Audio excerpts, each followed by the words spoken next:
Hello folks, my name's David Edgar, I'm the host of Heart and Hand, the Rangers podcast, and I'm joining you tonight after Rangers' really frustrating 0-0 draw in Leith with Hibs tonight. We battered them, we absolutely murdered them 0-0, but 1 goal in 7 from open play, and it's quite clear where Rangers' problems lies. We just cannot put the ball in the net regularly enough, and it's quite a big problem. I've seen us play far, far worse than that this season and win.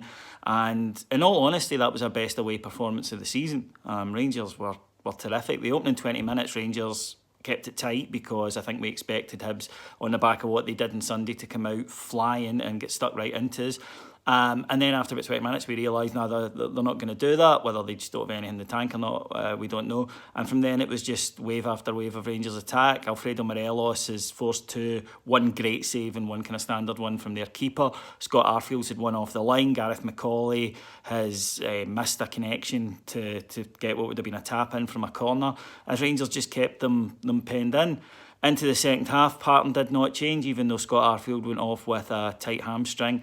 And on came Ross McCrory. Rangers, with Ryan Jack magnificent in the centre of the park, were just bossing it. And again, Alfredo Morelos has made himself 2 chances, one with a beautiful chip over the top of the defender from a throw-in as he's turned, and then he's put it wide, unfortunately. And then some brilliant play where he's cut inside off the touchline and just inches wide with a shot.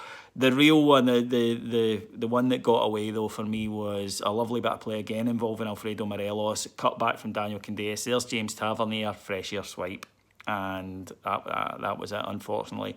Rangers had a claim for a penalty late on. A shot from distance off Alfredo Morelos appeared to come off the arm of a Hibernian defender. The ref waved it away. Stevie G didn't think it was a penalty. I must admit I did, but we probably missed it tonight. It was one of those nights. The only real surprise, I think we all expected to see Hibs go up there, and they could have. They made 2 good chances themselves that Shaw missed both times with really poor finishes. But even so, it was a doing. So where does that leave us? Well, it's 2 points dropped because Rangers were so good. We were just so utterly dominant in that match. Against that, I think that you do have to say, well, look, we saw what Hibs did at the weekend. A point away at Easter Road isn't a terrible result, in all honesty. It feels that way tonight because we should have won the match. And because our away form this season hasn't been good, we've dropped too many points. We know that. If you look at this in the context of the season, then you say, well, that's another 2 points drop. Whereas I think if you just look at it as a one-off match, you're probably pleased with the performance. This is the first away game this season I think I can really say I've enjoyed watching us, because we played good football and we were dominant. And if you're looking for a positive, and I'm a glass half full type of guy, that since I stopped drinking anyway, it used to be a glass always empty, unfortunately. But I think that if you want to look at it, we've struggled when we've come up against packed defences this season.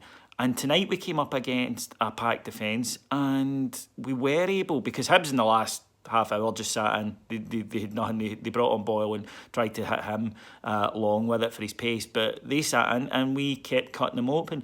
Barisic has made a big difference. Grezda is doing a lot of things right, but his final ball, we've heard that before. You could say the same about Candeias on the other wing. We need quality. We need attacking players who can make a difference coming in January, and we need somebody to go into midfield next to Ryan Jack, who's playing really, really well at the moment, and needs somebody in there next to him. And it was just a really frustrating night. Hibs might have been down to 10 men. Their young defender, Porteous, I think, is a very good player, incidentally, but I think perhaps is maybe... a lot of commentators seem to say, he loves a tackle, and I think it's maybe taken too far as he's going in wholeheartedly, but he absolutely smashed into one of our boys tonight. Should have been sent off, and unfortunately he wasn't, or maybe fortunately, because you've seen what we like up against 10 men. Maybe it was for the best for us, but again, just poor refereeing from Craig Thompson, who really should have been put out to pasture by now. I think he was never very good to begin with, but now is just completely not good enough to be refereeing at that standard. But that wasn't what cost us the game. We should have won the game. We had more than enough chances to win the game, and we just could not get over the line. So it's on to Perth now. For me, it's about getting through January. I think that the Europa League games have started to catch up on us a little bit, and I think that we need to just try and get through, be in touch at the top of the table.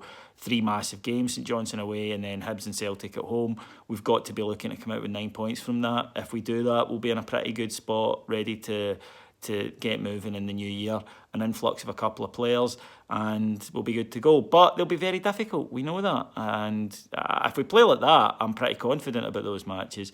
But we just hope that people can find their shooting boots and turn up and put the ball into the back of the net. Okay, folks, thank you very much for listening to me tonight. I will be back after we go to Perth on Sunday. So until then, I hope you have a wonderful weekend, and I'll speak to you then. Thanks for listening. Bye.